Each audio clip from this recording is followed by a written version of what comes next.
ধন্যবাদ।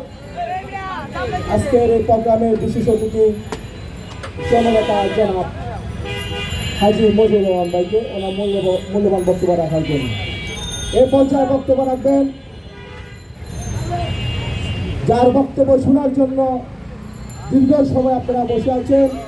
সে আমাদের প্রিয় নেতা, সাবেক এখানকার কাউন্সিলর, জননন্দিত জননেতা, সাবেক বিএনপি ঢাকা মহানগর উত্তরের যুগ্ম আহ্বায়ক, বর্তমান ঢাকা মহানগর উত্তর বিএনপির ১ নম্বর সদস্য, সাবেক আগামী দিনে যাকে দেখতে চান জননেতা জনাব আলী ওনার বক্তব্য রাখবেন।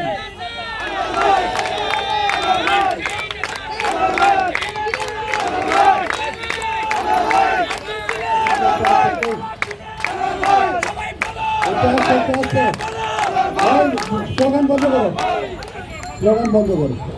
সন্ধ্যা হয়ে গেছে, আমাদের প্রধানমন্ত্রীকে আমাদের আজাদ ভাই বক্তব্য দিলে সুবিধা হবে।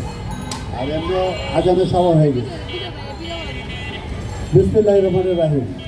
তেলেঙ্গানগর তাঁতি দলের আজকের কর্মীসভা, বৃক্ষরোপণ কর্মসূচি এবং রাষ্ট্র কাঠামো মেরামতি ২৫ দফা বাস্তবায়ন উপলক্ষে আজকের এই সভার সভাপতি আমাদের প্রিয় ছোট ভাই এম এ হান্নান, সাধারণ সভাপতি, প্রস্তাবিত কমিটির সভাপতি, তাঁতি দল মুস্তাকিম হোসেন আহ্বায়ক, প্রস্তাবিত কমিটি থানা থানা। আজকের প্রধান অতিথি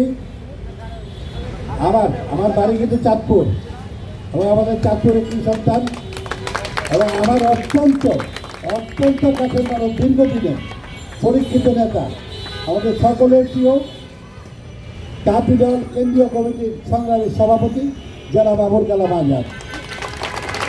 উপস্থিত বিশেষ অতিথি জনাব হাজী মজিবুর রহমান, সদস্য সচিব জাতীয়তাবাদী তাঁতি দল কেন্দ্রীয় কমিটি। উপস্থিত মহানগর কেন্দ্রীয় কমিটির মহানগর উত্তরের সভাপতি আমাদের অত্যন্ত প্রিয় জনাব শামসুন নাহার বেগম এবং সঞ্চালনায় খুব সুন্দর সঞ্চালনা করে এই যে আমাদের হান্নান, আব্দুল হান্নান।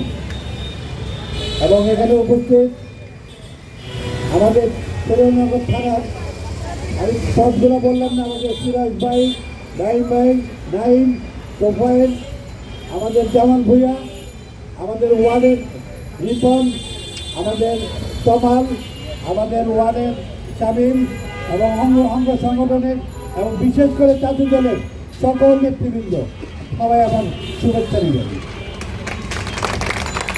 বক্তব্য আমাদের আজাদ ভাই দিবেন। আমি শুধু এটুকু বলতে চাই, এই বাংলাদেশ প্রায় ১৫-১৬ বছর পরে একটি ফ্যাসিস্ট সরকার থেকে বৈষম্য আন্দোলনের সময় আমাদের বিএনপি সহ সারা বাংলাদেশের লোক একত্রিত হয়ে এই ফ্যাসিস্ট সরকারকে বিদায় করেছে। আমরা চাই না বাংলাদেশে আর কোনো নতুন করে ফ্যাসিস্ট হোক। সেই ফ্যাসিস্ট কোনো সরকারও না হোক, সমাজের কোনো মাসুল ফ্যাসিস্ট না হোক, কোনো দলগতার ফ্যাসিস্ট না হয়। সেই কারণেই আমাদের ভারপ্রাপ্ত চেয়ারম্যান, ওনার কি যুদ্ধ ছিল? ওনার যুদ্ধ ছিল বাংলাদেশের ভোটের অধিকার প্রতিষ্ঠা করা। বাংলাদেশের মানুষ দীর্ঘদিন ভোট দেয় না। আপনি যদি ভোটের অধিকার প্রতিষ্ঠা না করতে পারি, একটি গণতান্ত্রিক সরকার না হয়, তাহলে সবসময় কিন্তু ফ্যাসিস্টের উত্থান হবে।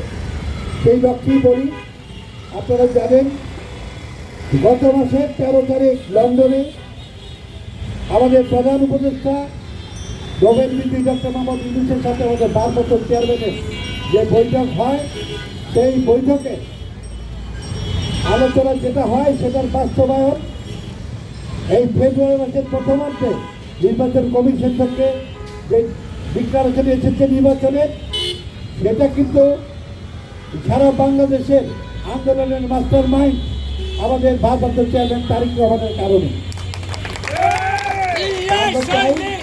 ডক্টর মোহাম্মদ ইউনূসের কথা অনুযায়ী এই ফেব্রুয়ারিতে একটা সুস্থ নির্বাচন হবে। কারণ আপনারা জানেন বাংলাদেশে সুস্থ নির্বাচন না হলে ফ্যাসিস্ট আবার মাথা চাড়া দিবে।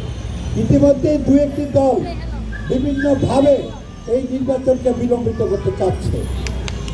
আমরা বিএনপির সকল অঙ্গ সংগঠন, তার ভিতরে তাঁতি দল একটি অন্যতম সংগঠন, তাদের সবার প্রতি আমার অনুরোধ থাকবে, আমাদের আন্দোলন শেষ হয়েছে ফ্যাসিস্ট সরকারের বিরুদ্ধে, কিন্তু আমাদের একটি গণতান্ত্রিক সরকার প্রতিষ্ঠা করার জন্য আমাদের আন্দোলন কিন্তু এখনো চলমান।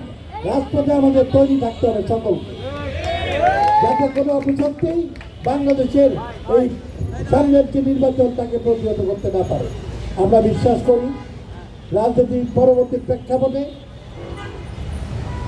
যদি সুস্থ ভোটের হয় এবং ইনশাল্লাহ হবে, তাহলে জনগণের রায় বিএনপির পক্ষে থাকবে এবং তারেক রহমানের নেতৃত্বে, খালেদা জিয়ার নেতৃত্বে